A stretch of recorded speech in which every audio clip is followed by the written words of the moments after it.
असं आहे की आता चीफ इंजिनियरने सुद्धा आपल्याला सांगितलं की जवळजवळ 115 TMC पाणी आहे त्या भागातलं, त्यातलं 90 TMC पाण्याचं जे आहेत आपण व्यवस्था करतो आणि त्याच्यासाठी जवळजवळ 1 लाख कोटी रुपये आपण खर्च करतो आणि त्याचे जे आहे विकास आराखडा म्हणजे DPR वगैरे जे आहेत ते तयार करण्याच्या कामाला चालना दिलेली आहे। यातले काही जे आहेत कामं मंत्रिमंडळाने पाससुद्धा केलेले तर आणखी बाकीचे आहेत ते सुद्धा पास होतील आणि यापुढे सुद्धा आम्ही सांगितलं हे पाणी जे आहे ते आणखी खूप पाणी तिकडे ते पाणी सगळं इथे आणा, म्हणजे नाशिकच नव्हे तर नगर असेल किंवा पुढे आणखीन मराठवाडा त्या सगळीकडे हे पाणी नेता येईल।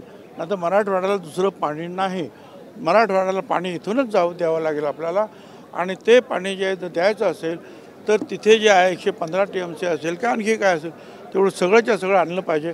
कालेश्वरमला जर त्यांनी 700 मीटर पाणी उचललेलं आहे त्यावेळेला त्या तेलंगणामध्ये, तर इथे तर फक्त 350 मीटर उचलायचं आहे, आणखीन काय असेल। परंतु आम्ही सांगितलं काय असेल ते कर्ज घ्या, परंतु जे आहे शेतकऱ्यांची तहान भूक जे आहे गोरगरिबांची भागवा। पुढे खरं तर अनेक वर्षांपासून पाण्याचा प्रश्नावरून झालं पाण्याचा लोकप्रतिनिधी म्हणून त्या ठिकाणी भांडत होते, मात्र आज सगळे त्या ठिकाणी उपस्थित होते।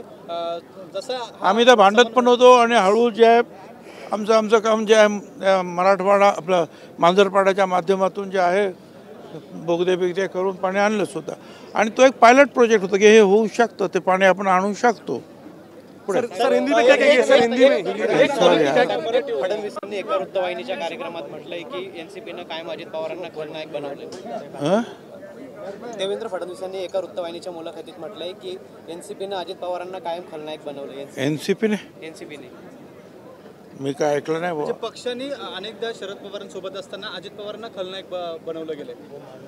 जाऊ दे ना सर हिंदी में क्या कहेंगे, आज फडणवीस असंही म्हणतात की ये जो है ये गोदावरी जो है हमारी जो ये नदी है जो बहुत सारा पानी है, बीच में जो है सह्याद्री जो है पर्वत है, वहाँ से सब पानी लाना है, करीबन 115-20 TMC पानी है। ये सारा पानी अगर यहाँ लाकर जो है मराठवाड़ा तक ले जाने का जो है प्रयोजन है, तो उसके बारे में जो एक बड़ा ऑफिस यहाँ खोला गया है और इसके माध्यम से जो है इस काम को जो है चालना दे रहे हैं। देवेंद्र फडणवीस म्हणताय की ठाकरेंचा पक्ष आम्ही नाही तर शरद पवारांनी फोडला। पुढे फार जुनं झालं आहे। 5-10 कोटी काय निधी लागेल तो द्या, मंजूर करतो सरकारचा पैसा आपल्या बापाचं काय जातं असं जे वक्तव्य आहे विधान पुन्हा एकदा संजय शिरसाट मला काय सांगू नको, पण मी एवढंच सांगतो हा सगळा पैसा जो आहे जनतेचा आहे।